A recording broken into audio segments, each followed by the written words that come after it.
আজকে আপনাদের জন্য আমি স্ত্রী 2 মুভির এক্সপ্লেনেশন নিয়ে এসেছি। মুভিতে দেখায় এই ঘটনাটি চান্দেরি নামক একটি গ্রামের ঘটনা। প্রথমে আমরা দেখতে পাই একটি মধ্যবয়স্ক মেয়ে চিকচিক খাওয়ার জন্য বাইরে বেরিয়েছে। তখন একটি শব্দ তাকে ডিস্টার্ব করে এবং সে ওখানে চিকচিকটি ফেলে দিয়ে যেই বাসার উদ্দেশ্যে রওনা দিবে তখনই পিছন থেকে কেউ একজন শীষ বাজায়। যেই সে পিছনে তাকায় সেই দেখে ফুটবলের মতো একটা বস্তু তার দিকে ছুটে আসছে। যখনই সেটা তার পায়ের কাছে এসে থামে তখনই সে এটাকে ফুটবল মনে করে হাতে নেয় এবং তখন ফুটবলের ন্যায় বস্তুটি ভয়ঙ্কর গলা কাটা মাথায় রূপ নেয়। সেই মাথা থেকে চুল বেরিয়ে মেয়েটিকে সেই চুল দিয়ে বেঁধে ফেলে এবং মেয়েটিকে টেনে নিয়ে গিয়ে একটি ওয়ালের ভিতরে অদৃশ্য হয়ে যায়। এই ঘটনার কিছু বছর পর মুভিতে দেখায় গ্রামের সবাই স্ত্রীকে খুব সম্মান করে এবং তার স্মরণে একটি উৎসবেরও আয়োজন করে। পরবর্তী সিনে দেখায় একজন পোস্টম্যান চিঠি দিতে আসে রুদ্র ভাইয়াকে। এই রুদ্র ভাইয়া হচ্ছে গ্রামের একমাত্র লাইব্রেরিয়ান। রুদ্র ভাইয়া যখন চিঠিটি খুলে তখন ভিতরে দেখতে পায় সেই চান্দেরি পুরাণ বইয়ের হারানো কিছু পৃষ্ঠা ও একটি আলাদা পৃষ্ঠায় লেখা ও আসবে। এইটা দেখে যখন ভিকি অর্থাৎ নায়কের সাথে দেখা করতে যায় তখন নায়ক রুদ্র ভাইয়াকে তার ভালোবাসার মেয়ে তথা নায়িকাকে দেখতে পায়। স্ত্রী মুভির প্রথম পার্টেও আমরা নায়িকার নাম জানতে পারিনি। দেখি এখন এই পার্টে কি নায়িকার নাম জানা যায় নাকি। পুনরায় ঘটনায় ফিরে আসি। নায়ক রুদ্র ভাইয়াকে নায়িকা ভেবে রুদ্র ভাইয়া তথা নায়িকার জামার মাপ হাত দিয়ে নিতে শুরু করে। আমরা স্ত্রীর প্রথম পার্টে দেখেছিলাম নায়ক ভিকি এই গ্রামের অনেক ভালো একজন টেইলার, অনেক ভালো ডিজাইনার। মাপ নিতে নিতে যখন নায়কের উত্তেজনা বেড়ে যায় তখন রুদ্র ভাইয়া নায়ককে থাপ্পড় মারে। থাপ্পড় খেয়ে নায়কের অর্থাৎ ভিকির হুঁশ ফিরে আসে। রুদ্র ভাইয়া যখন ভিকিকে সেই চিঠিগুলো দেখায় তখন ভিকি সেই ব্যাপারে কোনো গুরুত্বই দেয় না। মুভির পরবর্তী সিনে দেখা যায় ভিকির বাবা ভিকিকে বিয়ে করানোর জন্য বুঝাতে থাকে, কিন্তু ভিকি তার মনের ভালোবাসা অর্থাৎ নায়িকাকে ছাড়া অন্য কারো কথা ভাবতেও পারে না। এক পর্যায়ে ভিকির বাবা ভিকিকে টাকা দেয় যাতে কোনো বান্ধবীর সাথে ডেটে যেতে পারে, কিন্তু ভিকি সেই টাকাগুলা তার সবচেয়ে কাছের বন্ধু বিট্টুকে দিয়ে দেয়। বিট্টু এই টাকাগুলো দিয়ে তার বান্ধবীকে বিভিন্ন এক্সপেন্সিভ অর্থাৎ দামি গিফট দেয়। বিট্টু তার গার্লফ্রেন্ডকে অনেক কেয়ার করে, আর বিট্টুর গার্লফ্রেন্ড পাপাকি পারি টাইপের মেয়ে, তাই বোঝাই যাচ্ছে। পরের সিনে আমরা দেখতে পাই বিট্টু তার গার্লফ্রেন্ডকে কবিতা শুনিয়ে শুনিয়ে ঘুম পাড়াচ্ছিল। যদিও সিনটি দেখে মনে হয়েছে বিট্টুর কবিতা শোনানো ছাড়াও অন্য কিছুরও ইচ্ছা ছিল, কিন্তু তার গার্লফ্রেন্ড তাকে এই ব্যাপারে কোনো পাত্তাই দেয় না। গার্লফ্রেন্ড ঘুমানোর পরে যখন বিট্টু নিচে আসে তখন বিট্টুর গার্লফ্রেন্ডকে নিয়ে যাওয়ার জন্য সেই দানব অর্থাৎ ভূতটি আসে। সিনে দেখা যায় ভূতের ভয়ে যখন বিট্টুর গার্লফ্রেন্ড বাথরুমে গিয়ে লুকায় তখন বাথরুমের দরজা ভেঙে তার গার্লফ্রেন্ডকে বের করে এবং রুমের দেয়াল ভেঙে গার্লফ্রেন্ডকে নিয়ে যায়। তারপর বিট্টু, ফিকি ও গ্রামের কিছু লোকজন মিলে তার গার্লফ্রেন্ডকে খুঁজতে বের হয়। রাস্তায় রুদ্র ভাইয়ের সাথে দেখা হয়। রুদ্র ভাইয়া মাটিতে একটি পায়ের ছাপ দেখে নিশ্চিত করে এটা কোনো মানুষের পায়ের ছাপ না, নিশ্চয়ই কোনো দানবের পায়ের ছাপ। সেই সময় রাস্তার পাশেই শুয়ে থাকা এক গাঁজাখোর বলে, আমি দেখেছি মাথা কাটা একটা দানব এদিক দিয়ে চলে গিয়েছে। তখন বিট্টুর গার্লফ্রেন্ড অর্থাৎ চিঠির মোজা দেখে বিট্টু বুঝে ফেলে যে এই গাঁজাখোর সত্যি কথাই বলছে। হঠাৎ করেই ভিকি পিছনে তাকানোর পরে দেখতে পারে একটি অবয়ব পিছন থেকে দৌড়ে চলে যাচ্ছে এবং ভিকিও সেই অবয়বটিকে অনুসরণ করে। ভিকি ওই অবয়ব বা মানুষকে অনুসরণ করতে করতে একটি পুরনো মহলে চলে আসে। সেখানে সে ওই অবয়বটাকে স্ত্রী ভেবেছিল, কিন্তু পরবর্তীতে দেখা যায় সেটি স্ত্রী ছিল না, বরং তার ভালোবাসার মেয়ে অর্থাৎ নায়িকাটি ছিল। সেখানে নায়িকাকে দেখে ভিকি নিজের ভ্রম মনে করে যে সে ভুল দেখছিল, কিন্তু যখন নায়িকা তাকে থাপ্পড় মারে তখন সে নিশ্চিত হয় যে এটা তার ভ্রম নয়, এটা আসলেই তার নায়িকা। নায়িকা তখন ভিকিকে বলে সে জানে যে চিঠি অর্থাৎ বিট্টুর গার্লফ্রেন্ড ও অন্যান্য মেয়েকে কে উঠিয়ে নিয়ে গিয়েছিল। ভিকি জিজ্ঞেস করে কে নিয়ে গিয়েছে। যে স্ত্রীকে জীবদ্দশায় হত্যা করেছিল সেই ওই মেয়েগুলোকে নিয়ে গিয়েছে।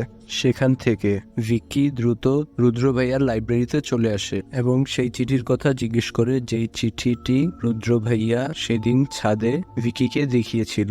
এই সময় বিট্টু ও ভিকির সাথে চিঠি নিয়ে কনফিউশনের সৃষ্টি হয়। ভিকি তারপর তাকে বুঝিয়ে বলে যে তোমার গার্লফ্রেন্ডের প্রতি আমার কোনো ইন্টারেস্ট নেই এবং তাকে সান্ত্বনা দেয়। তারপরে রুদ্র ভাইয়া সেই চিঠিটি পড়া শুরু করে। চিঠিতে চাঁদের পুরাণের সেই হারিয়ে যাওয়া পৃষ্ঠাগুলো ছিল এবং তাতে লেখা ছিল, চন্দ্রভান খুবই লুচু, বেহায়া, আইয়াস প্রকৃতির লোক ছিল। সে নারীদের খুবই হেয় চোখে দেখত। চন্দ্রভান ও তার পঞ্চায়েতের সাথীরা নারীদেরকে কেবলই ভোগ্যপণ্য হিসেবেই ব্যবহার করত। তাদের মতে নারীরা শুধুই রান্না বান্না, ঘর মোছা, কাপড় ধোয়া ও পুরুষের দৈহিক প্রয়োজন মেটানোরই বস্তু। মূলত তারা চরম পর্যায়ের নারী বিদ্বেষী ছিল। একবার চন্দ্রভানের এক ব্যক্তিগত নর্তকী তার প্রেমিককে বিয়ের প্রস্তাব দেয়। এই খবর চন্দ্রভান জানতে পেরে ওই নর্তকী ছোট মেয়ের সামনে জীবন্ত পুড়িয়ে তাদের মেরে ফেলে। পরবর্তীতে সেই নর্তকী যখন স্ত্রী হয়ে ফিরে আসে তখন চন্দ্রভান ও তার সাথীদের শিরচ্ছেদ করে, অর্থাৎ তাদের গলা কেটে 2 গজ মাটির ভিতরে পুঁতে ফেলে। সেই গলা কাটা লাশ অর্থাৎ চন্দ্রভানের লাশ এখনো মাটিতে পুঁতা এবং সেই লাশ কোথায় মাটিতে পুঁতা আছে সেটা কেউ জানে না। তখন ভিকি বলে, তার মানে সেই গলা কাটা স্ত্রী ভেবে আমাদের গ্রামের মেয়েদেরকে উঠিয়ে নিয়ে যাচ্ছে। এই কথা শুনে বিট্টু জিজ্ঞেস করে, তুমি কিভাবে জানলে? প্রতি উত্তরে ভিকি বলে, আমাকে ও বলেছে, ও ফিরে এসে আমাকে বলেছে, অর্থাৎ নায়িকার কথা বলছে। তখন বিট্টু আবার বলে, তুমি আবারও স্বপ্ন দেখেছ? ভিকি বলে, না, আমি কোনো স্বপ্ন দেখিনি। যদি তা হয়ে থাকে তাহলে তুমি তোমার নায়িকাকে জিজ্ঞেস করো আমার চিঠিকে গলাকাটা কোথায় নিয়ে গিয়েছে। কেন তুমি এই কথাটি জিজ্ঞেস করতে পারলে না? তখন ভিকি বিট্টুকে সান্ত্বনা দিয়ে বলে, পরের বার যদি ওর সাথে দেখা হয় তাহলে আমি অবশ্যই চিঠির কথা জিজ্ঞেস করব। চিঠি ও অন্যান্য মেয়েদের খুঁজতে তারা আবার মহলে চলে আসে। একটু খোঁজাখুঁজির পরে ভিকি আবার ভ্রমে চলে যায়। সে আবার তার নায়িকাকে দেখতে পায়। সেই স্বপ্নে নায়িকা তার আঙুলে কামড় দেয়। সে চিৎকার করে এবং তার চিৎকার শুনে রুদ্র ভাইয়া ও বিট্টু চলে আসে। এইসব দেখে রুদ্র ভাইয়া পরে তাকে বুঝায়, তুমি যা করছো, তুমি যা দেখছো, তুমি সব স্বপ্নের মধ্যে, ঘোরের মধ্যে দেখছো। আর এইদিকে বিট্টুও ইমোশনাল হয়ে যায়, বলে, আমি ভেবেছিলাম চিঠিকে খুঁজতে তুমি আমাকে সাহায্য করবে, কিন্তু তুমি খালি তোমার ভালোবাসা, তোমার স্বপ্ন নিয়ে পড়ে আছো। ভিকি তখন তার বন্ধুকে বলে, বিট্টু তুমি হতাশ হইও না, আমার মাথায় একটা বুদ্ধি এসেছে। গলাকাটাকে যদি হারাতে হয় তাহলে আমাদের স্ত্রীকে ফিরে আনতে হবে। এই কথা শুনে বিট্টু বলে, তুমি কি পাগল হয়ে গেছো? তখন যে স্ত্রীর ছুটি কেটে দিয়েছিলে তারপর থেকে তার আর কোনো খোঁজ পাওয়া যাচ্ছে না। আর এখন তুমি বলো তাকে ফিরে আনার কথা? ঝুঁটি ছাড়া সে একবারেই অচল। তার সব শক্তি সেই ঝুঁটিতেই ছিল। তখনই রুদ্র ভাইয়া বলে ওঠে, ও স্ত্রী, আর স্ত্রীর শক্তি শুধুমাত্র ঝুঁটিতে নয়, গলা কাটার জন্য শুধু স্ত্রী যথেষ্ট। বিট্টু বলে, স্ত্রীকে তাহলে আমরা এখন কিভাবে আনবো?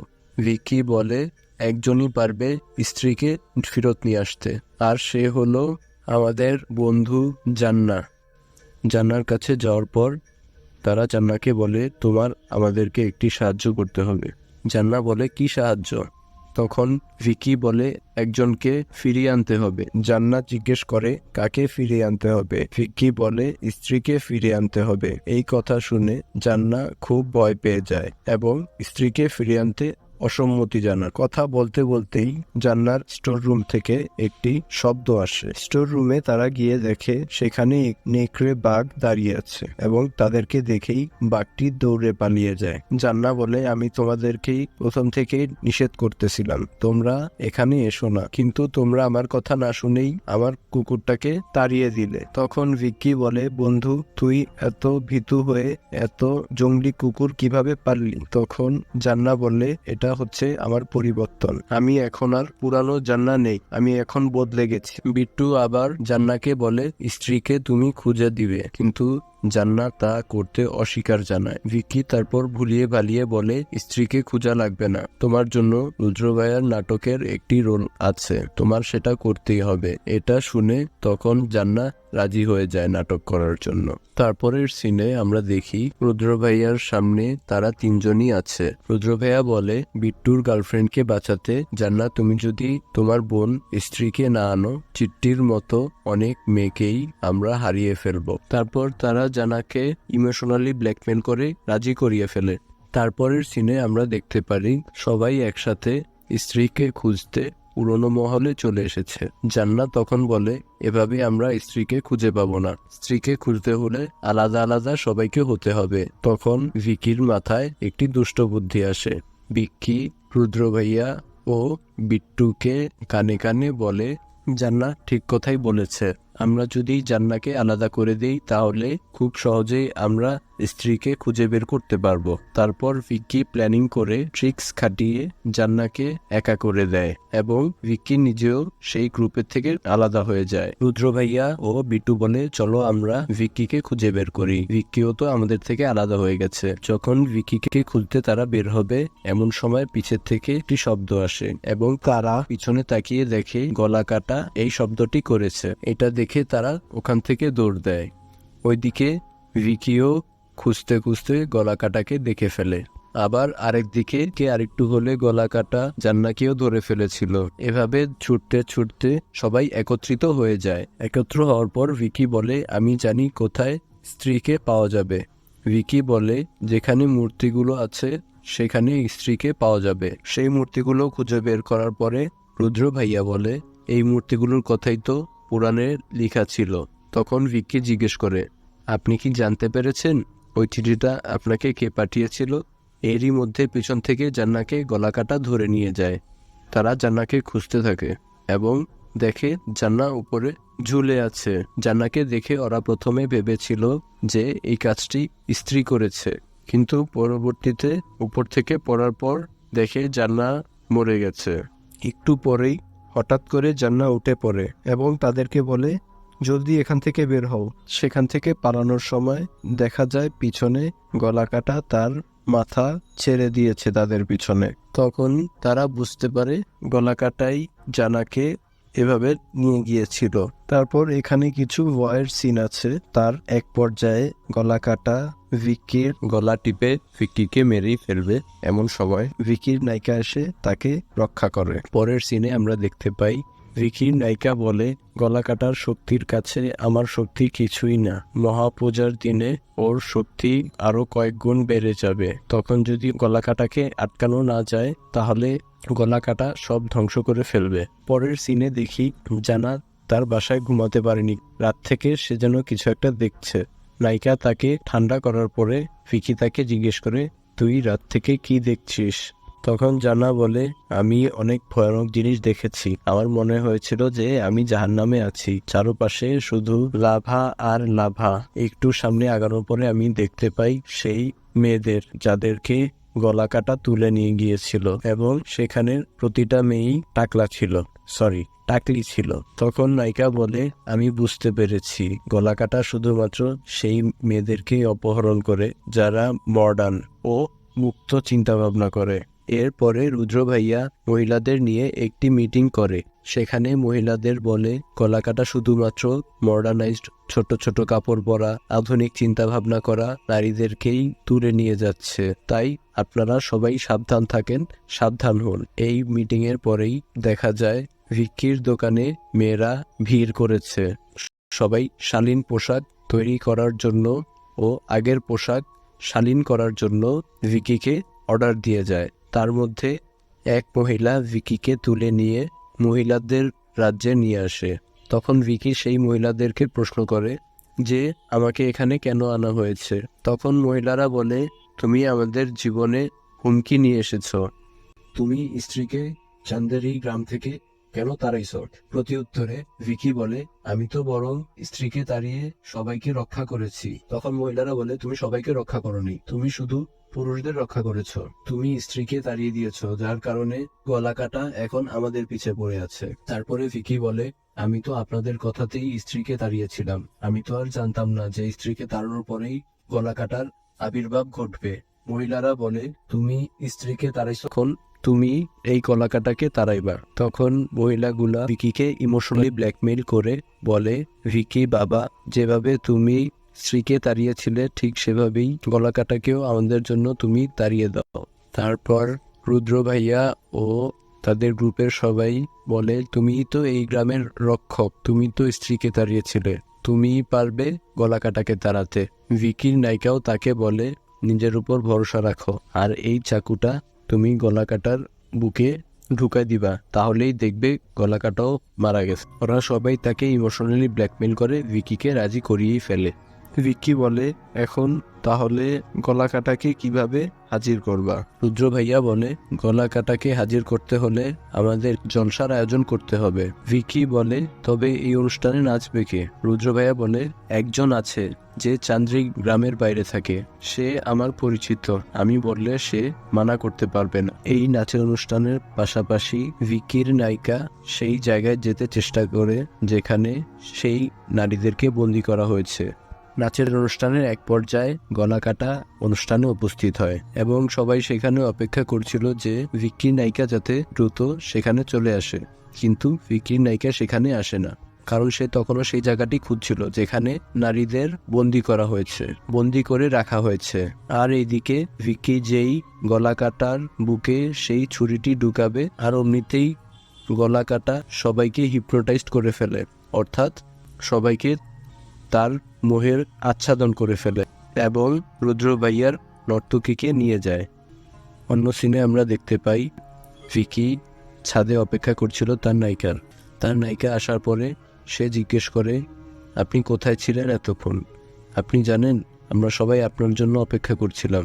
গলা কাটা রুদ্র ভাইয়ার সামাকেও নিয়ে গিয়েছে, অর্থাৎ ওই নর্তকী নারীকেও নিয়ে গিয়েছে এবং এখানের অনেক পুরুষকেই তার মতো বানিয়ে ফেলেছে, তার মোহে আচ্ছাদন করে ফেলেছে। ভিকির নায়িকা বলে, আমি চেষ্টা করছিলাম যে ওই জায়গায় ঢুকতে যেখান থেকে গলাকাটা বের হয় এবং সেই জায়গায় যেতে চেষ্টা করেছি যেখানে গলাকাটা নারীদেরকে বন্দি করে রেখেছে। আমি ভেবেছিলাম যতক্ষণে ও এখানে ব্যস্ত থাকবে ততক্ষণে আমি সকল নারীদেরকে ওখান থেকে সরিয়ে নিয়ে আসবো। আর এইদিকে নিচে রুদ্র ভাইয়া ও জান্না ভিকিকে ডেকেছে। রুদ্র ভাইয়া শামা অর্থাৎ তার নর্তকীর জন্য খুবই ব্যথিত হয়ে আছে, কারণ সে তার নর্তকীকে বাঁচাতে পারেনি। রুদ্র ভাইয়া বলে, আমি একটি ধাঁধা বের করেছি, যে ব্যক্তি আমাদের চিঠি পাঠিয়েছিল সে ব্যক্তি আমাদেরকে গলাকাটা সম্পর্কে বলতে পারবে এবং ও পাগলাগারদে আছে বর্তমানে। পাগলাগারদে যাওয়ার পরে জানা যায় যে চিঠিটি পাঠিয়েছিল সে আসলে গলাকাটার বংশধর। এই কলঙ্কের জন্যই সে চান্দেরি পুরাণের সেই পৃষ্ঠাগুলো ছিঁড়ে ফেল এবং পরবর্তীতে আবার ফেরতও পাঠায়। ভিকি জিজ্ঞেস করে, আপনি যেহেতু জানতেন যে গলাকাটা আসবে, তাহলে আপনি আমাদেরকে এটাও বলে দিতেন যে কিভাবে গলাকাটাকে তাড়াতে হবে। আরও বলে, দেখুন আমাদের গ্রামের অনেক নারীকে গলাকাটা তুলে নিয়ে গিয়েছে, গলাকাটাকে যদি থামানো না যায় তাহলে আমাদের গ্রাম ধ্বংস হয়ে যাবে। তখন গলাকাটার বংশধর বলে যে গলাকাটার বিনাশ করতে হলে গলাকাটার ঘরে গিয়েই বিনাশ করতে হবে এবং ওর ঘরে প্রবেশ করতে হলে এমন কাউকে লাগবে যে না পুরুষ না নারী, আর সেই ওর এলাকায় প্রবেশ করতে পারবে। ও ততক্ষণ পর্যন্তই না থামবে যতক্ষণ পর্যন্ত ও বলি দিতে পারবে। ভিকি জিজ্ঞেস করে, কার বলি? তখন সেই পাগল বলে যে স্ত্রীর বলি। এই কথা শোনার পরে তারা সকলেই ওখান থেকে বেরিয়ে আসে এবং আসার সময় বলে, আজকের মধ্যে যদি আমরা কিছু করতে না পারি তাহলে গলাকাটা সব নারীদেরকেই বলি দিয়ে দেবে। পরের সিনে আমরা দেখতে পারি ভিকির নায়িকা ভিকি, রুদ্র ভাইয়া ও জান্না একসাথে সলা পরামর্শ করছে কিভাবে গলাকাটাকে হারানো যায়। মিটিং এর সময় জান্নাত বারবার খালি এক কথাই বলে, আমার কাছে প্ল্যান বি আছে। মিটিং এর পরে ওরা প্র্যাকটিস করতে বেরিয়ে যায় কিভাবে গলা কাটার মাথা 2 ভাগ করবে। আর অন্য সিনে চলতে থাকে পুরুষরা তাদের ঘরের নারীদেরকে বের হতে দিবে না এই পূজায়, তাদের কোনো স্বাধীনতা থাকবে না, তাদেরকে বাড়িতেই তালাবদ্ধ করে রাখবে। পরের সিনে আমরা দেখতে পারি গলা কাটাকে বধ করার জন্য ওরা পুরনো মহলে চলে এসেছে। ওদের পিছু করতে করতে বিট্টুও চলে আসছে।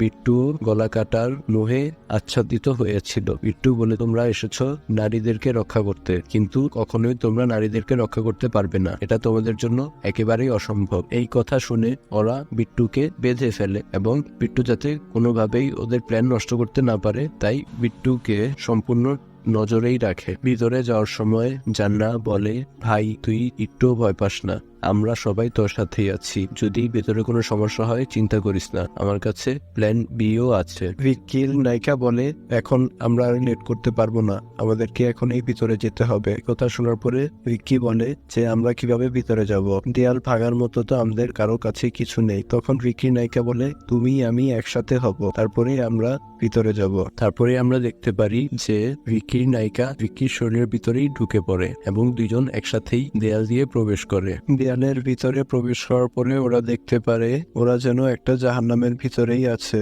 নিচে উত্তপ্ত বলকানো লাভা, তার মাঝখান দিয়ে উঁচু নিচু বিপজ্জনক সরু পথ। ভিকির নায়িকা বলে, তুমি এখন এই রাস্তা দিয়ে যাও এবং ওই মেয়েদেরকে উদ্ধার করো। ভিকি বলে, ঠিক আছে চলো যাই। তখন নায়িকা বলে, না আমি না, শুধু তুমি, গলা কাটা শুধু আমার বলি চায়। তখন ভিকি বলে, গলা কাটা তো স্ত্রীর বলি চায়, আপনার বলি চায় না। তখন নায়িকা বলে, গলা কাটার কাছে স্ত্রী আমি, কারণ স্ত্রীর ছুটি আমার কাছেই আছে। ভিকি কোনোভাবেই তার নায়িকাকে ছেড়ে যেতে চায় না। এক পর্যায়ে তার নায়িকা তাকে কনভিন্স করেই ফেলে যে তোমাকে ওই মেয়েদেরকে আগে বাঁচাতে হবে। তারপরে ভিকি ওই সরু পথ দিয়ে অনেক সাবধানে ওই মেয়েদের কাছে পৌঁছায় তাদেরকে বাঁচানোর জন্য, কিন্তু তাদের কারো মধ্যেই কোনো রেসপন্স ছিল না। আর অন্যদিকে গলা কাটা ভিকির নায়িকার বলি দেওয়ার জন্য তার থেকে শক্তি নিতে থাকে। আর ঠিক তখনই ভিকি দেখে বলি শুধু ভিকির নায়িকারই হচ্ছে না, বরং সেখানে থাকা সব মেয়েরই বলি হচ্ছে। এটা দেখে ভিকি দ্রুত তার নায়িকাকে বাঁচানোর জন্য এপারে চলে আসে। তারপর এখানে একটি অ্যাকশন সিন দেখা যায় যেখানে গলা কাটার সাথে ভিকি ও ভিকির মারামারি হয়, কিন্তু এই মারামারিতে যতবারই গলা কাটার মাথা 2 ভাগ করা হয় ততবারই সেই 2 ভাগ মাথা থেকে 2টি করে ঢুকে গলা কাটা মাথা তৈরি হচ্ছে। এটা দেখে তারা আরো ঘাবড়িয়ে যায়। তখন ভিকির নায়িকা বলে, গলা কাটাকে শেষ করতে হলে স্ত্রীর সেই অস্ত্রই দরকার যেটা দিয়ে গলা কাটা অর্থাৎ চন্দ্রভানের জীবদ্দশায় স্ত্রী তাকে হত্যা করেছিল, তার গলা কেটেছিল, কিন্তু স্ত্রীর অস্ত্র কোনোভাবেই ভিকি বের করতে পারছিল না। ভিকির নায়িকা তখন ভিকিকে বলে, ভিকি মন দিয়ে ভালোবাসার সাথে এই তলোয়ারকে বের করতে হবে, কিন্তু ভিকি অনেক চেষ্টার পরও তা বের করতে পারছিল না। গলা কাটা ওদেরকে একেবারে হেরিয়ে দিয়েছিল। ঠিক সেই সময় জান্নার প্ল্যান বি কাজে দেয়। প্ল্যান বি বলতে জান্না এখানে বুঝিয়েছিল তার সেই কুকুরটি অর্থাৎ নেকড়ে বাঘটি তাদেরকে সাহায্য করবে। নেকড়ে বাঘটি গলা কাটার সাথে ভয়ঙ্কর ফাইট দিচ্ছিল। নেকড়ে বাঘটি যখন গলা কাটার প্রত্যেকটি মাথাকে হারিয়ে দিয়েছিল ঠিক তখনই গলা কাটার শরীরের আবির্ভাব হয়। গলা কাটার শরীরের সাথে তারা কেউই পেরে উঠছিল না। তখনই ভিকির নায়িকা মা বলে চিৎকার দেয় এবং সেই চিৎকার শুনেই স্ত্রী চলে আসে। গলা কাটা ও স্ত্রীর মারামারির এক পর্যায়ে ভিকি সেই অস্ত্র অর্থাৎ স্ত্রী যেটা দিয়ে গলা কাটাকে হত্যা করেছিল সেই তলোয়ারটি বের করে স্ত্রীর হাতে ছুঁড়ে মারে এবং স্ত্রী সেই অস্ত্র দিয়ে আবার গলা কাটার বিনাশ করে। পরের সিনে দেখা যায় গলা কাটা শেষ হওয়ার পরে সকল পুরুষের মোহ আবার কেটে যায়। মুভির এখানে আমরা জানতে পারি স্ত্রীর যে মেয়ে সন্তানটি ছিল সেটাই আসলে ভিকির নায়িকা, কিন্তু স্ত্রী তার মেয়েকে চিনতে পারেনি। স্ত্রী এখনো জানে তার মেয়ে ছোট। এই ভিকির নায়িকা আসলে কোনো সাধারণ মানুষ নয়, সে একটা পিচাসিনী। আর এই পিচাসিনীর অন্তরে ভিকির জন্য ভালোবাসা রয়েছে, আর তাদের দুইজনের সম্পর্ক আত্মার সাথে, দেহের সাথে নয়। আর এই পিচাসিনী অর্থাৎ এই ভূতনির নাম এখনো রহস্যময়। ভিকির নায়িকার নাম এই মুভির পার্টেও জানা যায়নি। মুভির এই সিনে বোঝা যায় নেকড়ে ভূতনির উপর হ্রাস খেয়েছে। মুভির শেষ অংশে দেখা যায় গলা কাটার বংশধরের শরীরে কোনো একটি অপশক্তি প্রবেশ করে। আমরা ভেবেছিলাম স্ত্রী গলা কাটাকে লাভায় ফেলে দিয়ে পুরোপুরি শেষ করে ফেলেছে, কিন্তু শেষাংশে দেখা যায় পাতিলের সেই লাভা গলাকাটার বংশধরের মুখ দিয়ে ঢুকে শরীরে ছড়িয়ে পড়ে। এর মানে বোঝা যায় সেই গলাকাটাকে স্ত্রী পুরোপুরি দমন করতে পারেনি। তাতে এটাই বোঝায় স্ত্রী পার্ট 3-এ গলাকাটার বংশধরের দ্বারা গলাকাটা আবার ফিরে আসবে। স্ত্রী 2 মুভির এক্সপ্লেনেশনটি আপনাদের কেমন লাগলো অবশ্যই কমেন্ট করে জানাবেন। আর আপনাদের জন্য পরবর্তীতে কোন সিরিজ বা মুভির এক্সপ্লেনেশন আনবো সেটাও কমেন্টে জানাবেন। এমন আরও ডিটেইলড এক্সপ্লেনেশন ভিডিও পেতে ভিডিওটিতে লাইক দিয়ে চ্যানেলে সাবস্ক্রাইব করুন। আজকে এ পর্যন্তই। পরবর্তী এক্সপ্লেনেশন আসার আগ পর্যন্ত আলবিদা।